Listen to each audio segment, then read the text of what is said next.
How you doing, Ryan? Good to see you. I'm good. It's good to be back. Yeah, thanks for coming up. So first of all, we want to know what's the off season like for a professional baseball player?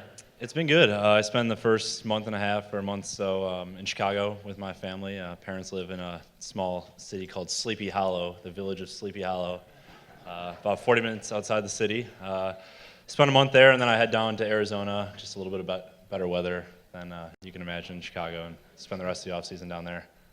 And he's coming from Phoenix right now, right? Or Scottsdale? Yeah, Scottsdale. But you're happy to be up here. I'm happy, yeah. Long day of travel, but it's good to be back. A lot of good memories here. Yeah, what a year last year for you. I mean, you came here in May, you were able to get up to Pawtucket, but you played all over the diamond, and you did a really good job for the Sea Dogs. Yeah, I appreciate that. Yeah, it was,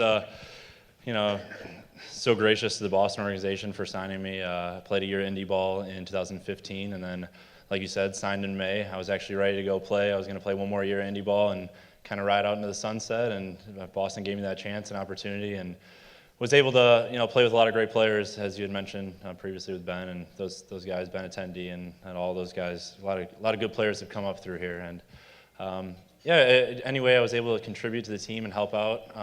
I was proud to do, and they gave me the chance to play, like you said, a bunch of positions, and it was a really good, great year. And it was certainly recognized by the fans because Ryan won the 10th Player Award. Yeah. Thank you all. I appreciate that.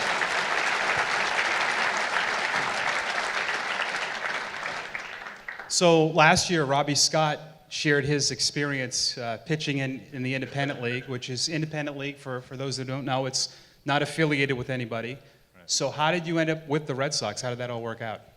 So I was previously with Arizona, the Diamondbacks, and was released the last 2 weeks prior to the season starting in spring training in 2015. So the Indie Ball leagues start usually later around May, some June, and played that year throughout and had a good year. Just didn't hear anything, wasn't the right opportunity, and Boston was needing a utility guy, and they gave me a call, and I was more than willing to fill that role, as you can imagine. Great organization, great fans. You have no idea how incredible it is as a player to have the support that you guys give us, even in Portland and throughout in Boston.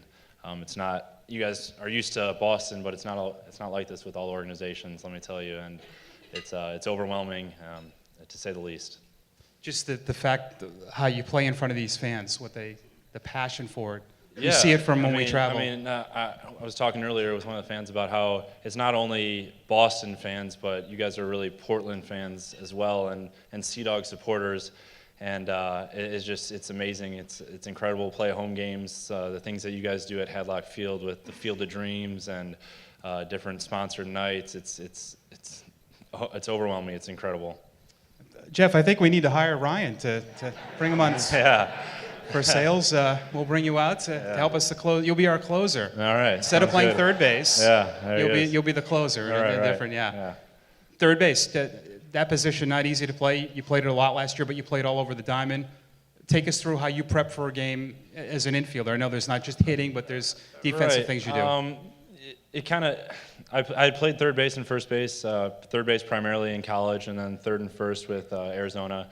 And then I played all second base last year in indie ball, and was just trying to show out that I could play different positions. And being as that is, I would just kind of prepare based on whatever position it was that I was playing that day, and kind of take most of my ground balls at that position, and then kind of move around through the infield. And we have 3 batting practice groups, so each group I would try and take positions at different, or ground balls at different positions, and then take some fly balls as well in the outfield, because I play a little bit of outfield as well.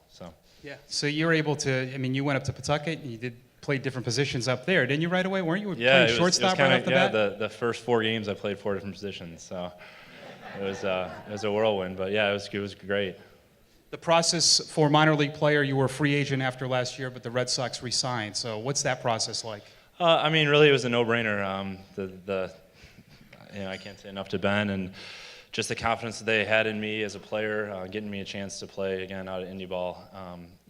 It was really just, you gave me a call and give me 24 hours, and I'm in. You know what I mean? It was what you guys do, the organization as a whole, how you guys treat our players and the minor league guys, especially, and how good the organization is from top to bottom. Obviously, fighting for a World Series every single year. that's something I always wanted. I've never debuted, and to have that, my first professional experience in the big leagues, be with Boston would be a dream come true. It's such a, decorated organization. And being from the Chicago area, there was some news with the Red Sox at Chicago this offseason, Right. too, with the Cubs Yeah. one, and then, of course, Chris Sale ending up in Boston. Right. Yeah. It was a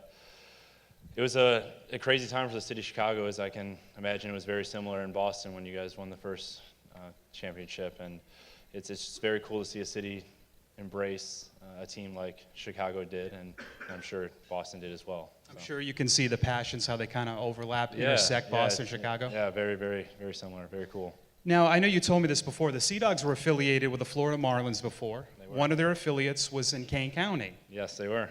And you worked there, right? I worked there. I worked the speed pitch at the Kane County Cougars.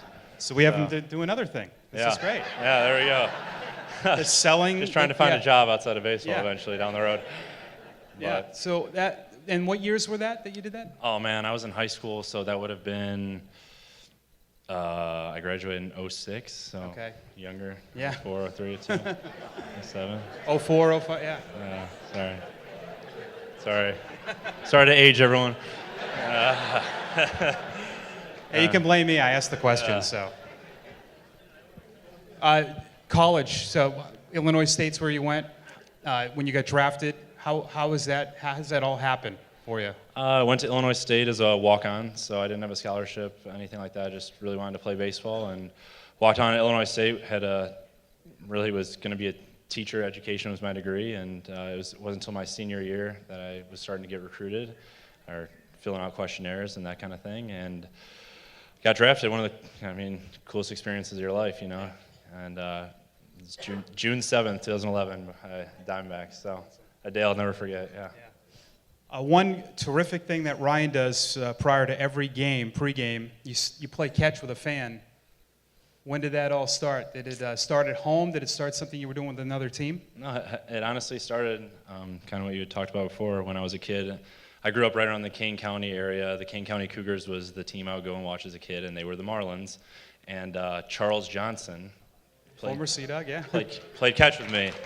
And I thought that was the coolest thing ever. When you're a kid, low A is the big leagues. Whatever minor league team you go to is the big leagues. And playing catch with Charles Johnson, I got his autograph, all that cool stuff. And it made me love the game. And I told myself that if I ever got back in the game, I would try and do things for the fans and the players, because those kind of memories live on forever. And it changed my life. I wanted to become a professional baseball player, and even if I don't make it to the big leagues, I know that maybe I could have changed some kids' dreams into becoming a professional baseball player or whatever. That's a great story. Yeah.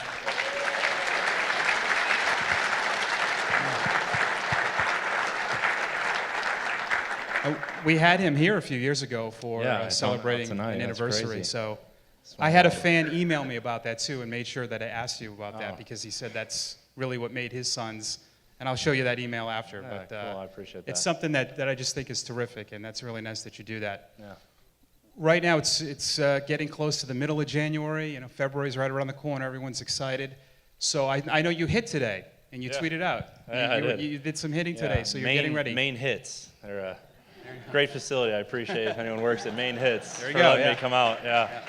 But 5 days out, for myself, mentally, I knew that I couldn't take 5 days off and feel good about it. So, yeah, they were great. They let me come out and hit, threw me batting practice, let me work out. It was awesome. When do you start really ramping it up again? Is it start? Oh, it's been ramped up. Yeah? I'm just, the way I'm wired, I'm not good at the off season. Some guys are able to take off until the new year and hit. I'm a couple weeks off and I'm into it again. Just how I work. So I've been going pretty hard for a while. Awesome. Yeah. And by the way, tomorrow and Sunday from 11 to 2, Yeah. Ryan will be Hannaford in Bridgeton and Brunswick, so he'll be there. Yeah. Great job. All right. Great to see Appreciate you. it. Thank you, everyone.